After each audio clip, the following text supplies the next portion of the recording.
ஒரு ஊர்ல இருந்து இன்னொரு ஊருக்கு, குறிப்பா கிராம பகுதியில இருந்து மலை அடிவாரங்கள்லயோ அல்லது நகரத்திற்கு தொலைதூரத்தில் இருக்கிற ஊர்கள்ல இருந்தோ ஒரு வேலை தொடர்பாக நகரப்பகுதிக்கு இடம்பெயர்றது இயல்பு. சென்னை மாதிரி, மதுரை மாதிரி, திருச்சி மாதிரி, கோயம்புத்தூர் மாதிரி, ஈரோடு, திருப்பூர் மாதிரி, திருநெல்வேலி மாதிரி ஊர்களுக்கு இடம்பெயர்வது இயல்பு இன்னைக்கு. ஆனா 100 ஆண்டுகளுக்கு முன்னாடி அப்படி இடம்பெயர்வு குறைவு. அதுலயும் விரும்பி இயல்பாக அமைகிறது வேறு. திட்டமிட்டு ஒரு இடப்பெயர்வு, இன்னைக்கு ஒரு ஊர், இன்னும் 4 நாள்ல ஒரு ஊர். அந்த ஊர் ஒரே சமநிலையில இல்லை. தரைப்பகுதி வேறு, சமவெளி பகுதி வேறு, மலைப்பகுதி வேறு. அப்படி மலைக்கு போனா அங்க என்னன்னா அடைமலை, கடுங்குளிர், ஊதக்காத்து, அடிக்கடி மலேரியா மாதிரி தொற்று நோய்கள் உருவாகிற, காய்ச்சல் உருவாகிற, தொற்று நோய்கள் அதிகமா பரவக்கூடிய ஒரு மலைப்பகுதி. போதிய மருத்துவம் இல்லை.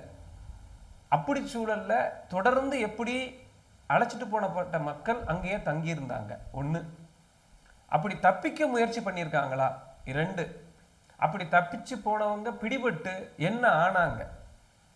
2 ரூபாய் கூலி இருக்கிற அன்னைக்கு 200 ரூபாய் அபராதம் விதிக்கிற அளவுக்கு நம்ம ஊர்ல சட்டம் இருந்திருக்கு. அது என்ன சட்டம்? அதை மீறி எப்படி தொடர்ந்து பெரும் குழுவினரை அங்க தங்க வச்சாங்க கம்பெனி? அதற்காக எடுக்கப்பட்ட நடவடிக்கைகள் எல்லாம் என்ன? இதை குறித்து இந்த நூல் மேலும் பல தகவல்களை தருகிறது.